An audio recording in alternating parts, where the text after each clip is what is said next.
እኛ የኮሎኔል በዛብህ ልጆች አንሸማቀቅም። በጀግንነት የጀመርነውን በጀግንነት እንጨርሳለን። ከጠላቶቼ ጭብጥ ውስጥ ተንፋሼን በእጄ ስነጥቃት ሞቴን ከመንጋጋቸው ውስጥ መንጭቄው እኔው ስሞታት ለአገሬ ብድር ልከፍላት የነፈገችኝን ፍቅር በራሴው ሞት ልለግሳት ዳግም ከሞቴ ባንኜ በመንፈስ ጣር ስሞግታት ያኔ ነው እምባዋ የሚያጥራት። እነዚህ ስንኞች ከሎሬት ጸጋዬ ገብረመድህን የቴዎድሮስ ስንብት በመቅደላ ከተሰኘው ግጥም ላይ የተቀነጨቡ ናቸው። ሎሬት ጸጋዬ ለጀግናው መሪ አጼ ቴዎድሮስ የተቀኙትን ስንኝ የተዋስነው ደግሞ ከሻቢያም ጋር በተደረጉ ጦርነቶች ከአንዴም ሁለቴ በጀግንነት የተፋለመውን ኮሎኔል በዛብህ ጴጥሮስን ለማስታወስ ነው። ኮሎኔል በዛብህ ሲነሱም በሻቢያ ላይ የወሰዷቸው እርምጃዎች ምንጊዜም አይዘነጉምና በትላንትናው ዕለት የብሔር ብሔረሰቦች በዓል ላይ ጠቅላይ ሚኒስትር አብይ አህመድ ጀግናው ኮሎኔል በዛብህ የጀመረውን ጀግናው የሃዲያ ወጣት ያሳካዋል ማለታቸው የዛሬው አብይ ጉዳያችን አድርገናል። ሃዲያ በወታደራዊ መስክ ጀግናውን ኮሎኔል በዛብህ ለኢትዮጵያ ያበረከተ ህዝብ ነው። ጀግናው ኮሎኔል በዛብህ የጀመረውን ጀግናው የሃዲያ ወጣት ያሳካዋል። ሻቢያ የኮሎኔል በዛብህ ተግባር ሲነሳ ብስጭት ውስጥ የሚከተው መሆኑ ሳይታለም የተፈታ ነው። ነገሩ እንዲህ ነው። ኮሎኔል በዛብህ የሶማሊያን ወረራ በብቃት ከመከቱና ጠላትን ድባቅ ከመቱ ጀግና የኢትዮጵያ ቁርጥ ልጆች መካከል አንዱ ነው። በሶማሊያ ላይ የፈጸማቸውን ጀብዱ ለጊዜው እናቆየውና ከሶማሊያ ወረራ በኋላ ወደ ኤርትራ ስለዘመተበት ክስተት እናንሳ። ኮሎኔሉ ከሶማሊያ ወረራ በኋላ ወደ ኤርትራ ዘምቶ እስከ 1977 ድረስ ግዳጁን በአግባቡ የተወጣ አርበኛ ነው። በ1977 ግን ከሻቢያ ጋር እየተዋጋ ሳለ አውሮፕላኑ ተመታና በሻቢያ እጅ ወደቀ። በ1983 ዓመተ ምህረት ከእስር ተለቆ ከቤተሰቡ ጋር መቀላቀልም ችሎ ነበር። ከ7 ዓመት በኋላ በ1990 የኢህአዴግ ወዳጅ የነበረው ሻቢያ ጠላት ሆኖ መጣ፣ ባድመንም ወረረ። የኢትዮጵያውያን ቁጣ ነደደ። የሶስት ወንዶችና የሁለት ሴቶች ልጆች አባት የሆነው ኮሎኔል በዛብህ የሀገሩን ክብር ለማስመለስና ሻቢያን ለመደምሰስ ዳግም ዘመተ። እንደ ልማዱ ተዋጊ አውሮፕላኑን እየሰገረ የሻቢያን ጦር አከርካሪ መሰባበሩን ቀጠለ። ግንቦት 5 ቀን 1990 ዓመተ ምህረት ኮሎኔል በዛብህ ጴጥሮስ ወደ ኤርትራ ምድር ዘልቀው ከገቡ የኢትዮጵያ አየር ኃይል ተዋጊዎች መካከል አንዱ ነበረ። የሚያበረውን አውሮፕላን እጅግ ዝቅ አድርጎ የሻቢያን ጦር እያረመረመው ሳለ ግን ተመታ።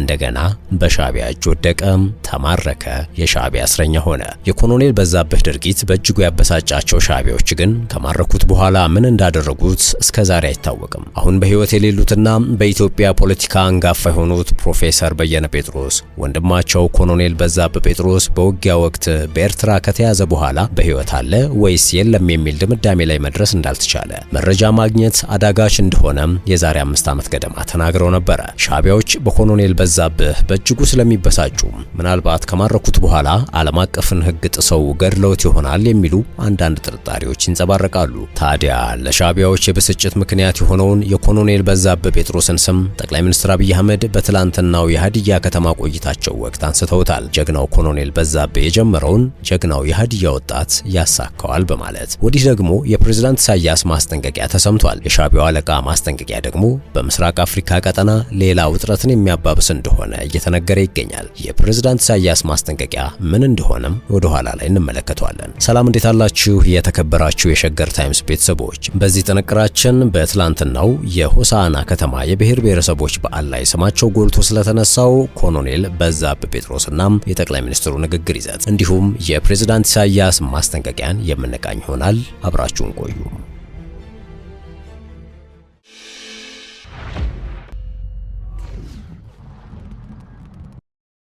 የሀገሪቷን ሉዓላዊነትና ግዛታዊ አንድነት በማስጠበቅ ሂደት ውስጥ የሚችለውን ሁሉ ማድረግ የሚችለውን ሁሉ በቃ ተማርክ ያለው እዚህ ጋር በቃልኝ የሚባል ነገር የለም።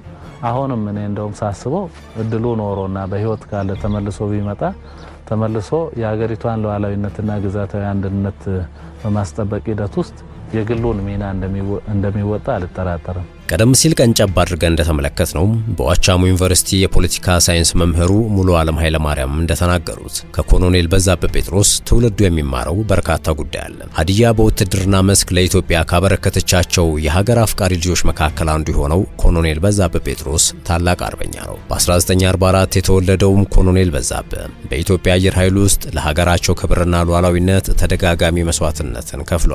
በኦጋዴን ጦርነት ከ1969 እስከ 1970 በዚያድ ባሬ ወረራ ወቅት ኮሎኔሉም በኤፍ5 ኢ ተዋጊ ጀት በመብረር ወደር የሌለው ጀግንነትን አሳይቷል። በኦጋዴን ግንባር የሮኬት ናዳ በማውረድ 8 የጠላት ታንኮችን አውድሟል። ሐምሌ 30 ቀን 1969 ዓመተ ምህረት 2 የሶማሊያ ጦር ጀቶችን በአየር ላይ አጋይቶ ጥሏል። ከዚህም አንዱን ሶማሊያ ግዛት ውስጥ ዘልቆ ገብቶ በመደምሰስ የአየር ኃይሉን ብቃት አስመስክሯል። ህዳር 3 ቀን 1970 ዓመተ ምህረት ከኮሎኔል ለገሰ ተፈራ ጋር በመሆን እስከ ሞቃዲሾ አየር ማረፊያ ድረስ ዘልቆ በመግባት የሶማሊያ አውሮፕላኖችን አውድሟል። በሚገርም ጽናት በጦርነቱ ወቅት በተለያየ ጊዜ አውሮፕላኑ በጸረ አውሮፕላን ጥይት ቢመታም ተመቶ በእሳት የተያዙ ጀቶችን ጭምር በድሬዳዋና በገላጣ ሜዳ በማሳረፍ ድርብ ጀግንነቱን አስመስክሯል። ከሐምሌ 1969 እስከ የካቲት 1970 ድረስ ባለው የጦርነት ጊዜ ለ191 ጊዜያት ያህል ወደ ጠላት ወረዳ በመብረር ከፍተኛ አስተዋጽኦን አድርጓል። በ1972 ዓመተ ምህረት የላቀ የጦር ሜዳ ጀብዱ ሜዳይ ተሸልሟል። ኮሎኔል በዛብህ ጴጥሮስ ህዳር 21 ቀን 1972 ዓመተ ምህረት ለንባብ በበቃው ታጠቅ የተሰኘ የሰራዊቱ ጋዜጣ ላይ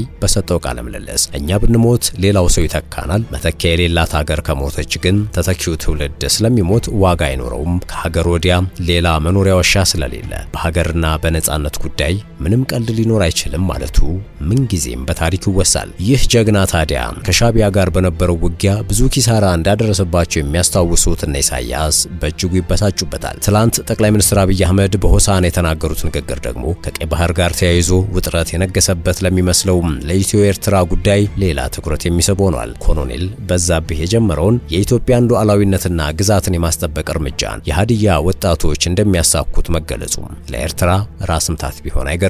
ከሰሞኑ ደግሞ ከባህር በር ጋር በተያያዘ በመንግስትም ሆኖ በግል መገናኛ ብዙሃን ተደጋግሞ እየተነሱ ካሉ መረጃዎች አንዱ ከ123 ዓመታት በኋላ ፖላንድን የባህር በር ባለቤት ያደረጋት የቨርሳይ የሰላም ስምምነትን የተመለከቱ ዘገባዎች ይገኙበታል። ይህም መንግስት የቀይ ባህር ተደራሽነትን የማሳካት ሂደቱ በተለያዩ መንገዶች እንደሚቀጥልና ፖላንድ የተከተለችውን የሰላም መንገድ ኢትዮጵያም እንደምትተገብረው ማሳያ ስለመሆኑ አስተያየት ሰጪዎች ይገልጻሉ። ይህም ለኤርትራ ፖለቲከኞች ሌላ ራስ ምታትን የሚጨምር ስለመሆኑ አያጠራጥርም። ከ16ኛው እስከ 18ኛው ክፍለ ዘመን ማለትም ፖላንድ ከሊቱዌኒያ ጋር ተዋህዳ በነበረችበት ጊዜ በባልቲክ ባህር ላይ ሰፊ የባህር ዳርቻ የነበራት እንዲሁም እንደ ዳንሲግ ወይም አሁን ላይ ዳንስክ እየተባለ ይጠራል እንዲያ ባሉ ትላልቅ ወደቦች የራሷ የንግድ መርከቦችና የባልቲክን የንግድ መስመር ለመጠበቅ የሚያስችል ግዙፍ የባህር ኃይል ያላት ሀገር እንደነበረች ዋሲሁን ተስፋዬ በዝርዝር ያጋራው መረጃ ያሳያል። ፖላንድን የባህር በር አልባ ያደረጋት ታሪክ የሚጀምረው በ18ኛው ክፍለ ዘመን መጨረሻ ነው። እንደ አውሮፓውያን አቆጣጠር በ1795 ፖላንድ በወቅቱ ሀያል በነበሩት በሩሲያ፣ ጀርመንና አውስትሪያ በተፈጸመባት ወረራ ምክንያት ግዛቷ ሙሉ በሙሉ ተከፋፍሎ በባልቲክ ባህር ላይ የነበራትን የባህር በር ማታ ከዚያም በላይ ህልውናው አደጋ ላይ የወደቀበት ጊዜ ነበር። ከዚህ ጊዜም ጀምሮ እስከ 1918 ድረስ ፖላንድ የባህር በር አልባ ከመሆን ባሻገር ሉዓላዊነቷን ማታ ቆይታለች። ለ123 ዓመታት በዘለቀው በዚህ ጊዜም ፖላንድ ዓለም አቀፍ ንግዷን የምታካሂደው ዙሪያዋን በከበቧት ሀገራት ወደቦች ነበረ። ይህም ኢኮኖሚዋን ብቻ ሳይሆን ፖለቲካዊ ነጻነቷንም ገድቦት ቆይቷል። ሁኔታዎች በዚህ መልኩ ቀጥለው ፖላንድ ለ123 ዓመታት ህልውናዋን አታ ከቆየች በኋላ የአንደኛው የዓለም ጦርነት መጠናቀቁን ተከትሎ ዳግም እንደ ሀገር የምትቆይበት ታሪካዊ አጋጣሚ ተፈጠረ። ይህም ፖላንድን ወረው የነበሩት ሀያላን ሀገራት በጦርነቱ መሸነፋቸውን ተከትሎ በመዳከማቸው ይህን አጋጣሚ ተጠቅማም ፖላንድ በወርሃ ህዳር 1918 ራሷን የቻለች ሀገር መሆኗን በይፋ አወጀች። ይህን ተከትሎም ከጦርነቱ መገባደድ በኋላ በወቅቱ የአሜሪካ ፕሬዝዳንት በነበሩት ዊድሮ ዊልሰን አማካኝነት በተሸናፊ ሀገራት ሊተገበር የሚገባው ባለ 14 ነጥብ የቨርሳይ የሰላም ስምምነት ይፋ ሆነ።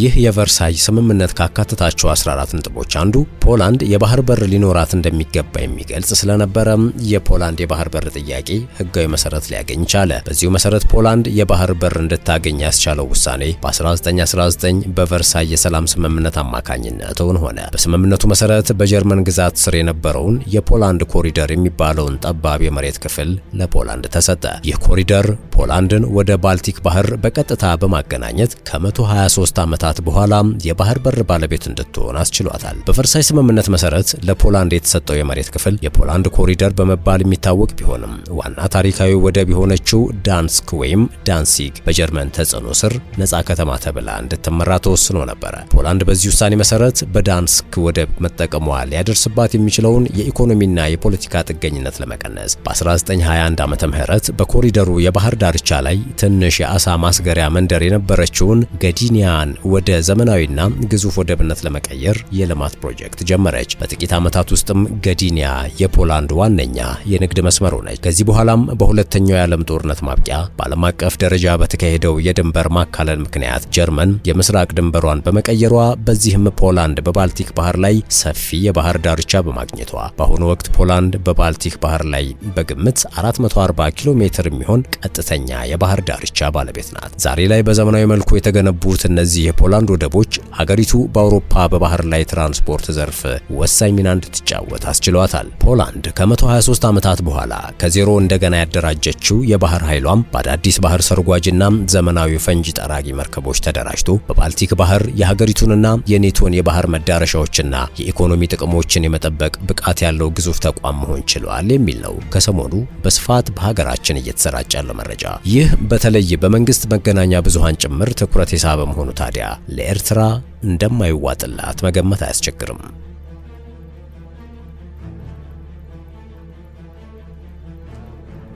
ወደ ፕሬዝዳንት ኢሳያስ ማስጠንቀቂያ እንለፍ። የኤርትራው ፕሬዝዳንት ኢሳያስ አፈወርቂ ከቻይና ልዩ ልዑክ አቶ ሁ ቻንቹን ጋር ባደረጉት ውይይት የአፍሪካ ቀንድ ግጭቶች ብዙውን ጊዜ በዋና የውጭ ኃይሎች ጣልቃ ገብነት እንደሚቀሰቀሱና እንደሚባባሱ መጥቀሳቸው በክልሉ ያለውን የጂኦፖለቲካዊ ውጥረት ምንጭ በተመለከተ የኤርትራን አቋም በግልጽ የሚያሳይ ነው እየተባለ ይገኛል። ይህ ትንታኔ የውጭ ኃይሎች ጣልቃ ገብነት በክልሉ ላይ የሚፈጥረውን ተጽዕኖና ቻይና ልትጫወት የምትችለውን ሚና ያብራራል። የአፍሪካ ቀንድ አካባቢው ስትራቴጂካዊ አቀማመጥ ማለትም በቀይ ባህርና በስዊዝ ካናል መግቢያ ላይ መገኘቱ በዚያ ምክንያት የዓለም አቀፍ ኃይሎች የፍላጎት መናኸሪያ ሲሆን ፕሬዝዳንት ኢሳያስ የገለጹት ጣልቃ ገብነት በበርካታ መንገዶች የሚገለጽ ነው ተብሏል። ውጫዊ ኃይሎች የራሳቸውን ጥቅም ለማስጠበቅ ወይም በክልሉ ውስጥ የኃይል ሚዛንን ለመቀየር ሲሉ በተጋጩ ወገኖች ላይ የፖለቲካ፣ የገንዘብ ወይም የጦር መሳሪያ ድጋፍ በማድረግ የውስጥ ግጭቶች ወደ ክልላዊ መጠነ ሰፊ ጦርነት እንዲያድጉ ያደርጋል።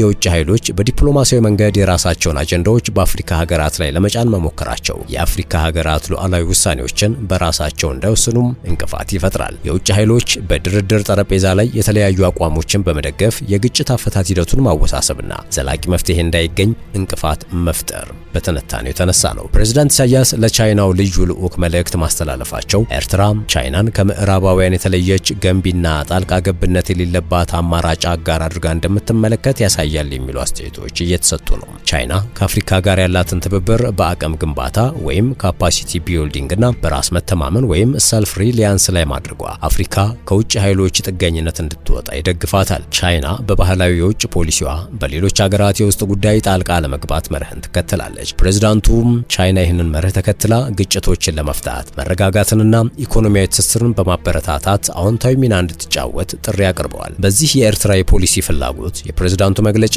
የኤርትራን የውጭ ግንኙነት ስትራቴጂ ሁለት ዋና ፍላጎቶችን ያንጸባርቃል የተባለው የውጭ ኃይሎች ጣልቃ ገብነት በመቀነሱ የምስራቅ አፍሪካ ሀገራት የየራሳቸውን ችግር በጋራ ለመፍታት የሚችሉበትን መድረክ መፍጠር፣ በ70 ዓመታት በቆየው የኤርትራና የቻይና ግንኙነት መረጋጋትን በመጠቀም ኤርትራ በአፍሪካ ቀንድ በራሷ ሉዓላዊ ውሳኔ እንድትመራ የሚያስችላትን አጋርነት ማጠናከር። ፕሬዝዳንት ኢሳያስ ያቀረቡት ማስጠንቀቂያ የአፍሪካ ቀንድ ሀገራት የብሔራዊና ክልላዊ ጉዳዮችን በራሳቸው አጀንዳና አቅም የመፍታት ፍላጎት መጨመሩን ያሳያል ተብሏል። ቻይና ይህም ፍላጎት በአዎንታዊ መልኩ ከተቀበለች በክልሉ የጂኦፖለቲካዊ ሚዛን ላይ ትልቅ ለውጥ ሊመጣ እንደሚችል እየተነገረ ነው። የተከበራችሁ የሸገር ታይምስ ቤተሰቦች ለአሁኑ ያዘጋጀንላችሁ ጥንቅር ያደመጣችሁትን ይመስል ነበር። ስለተከታተላችሁን ከልብ እናመሰግናለን። በያላችሁበት ሰናይ ጊዜ።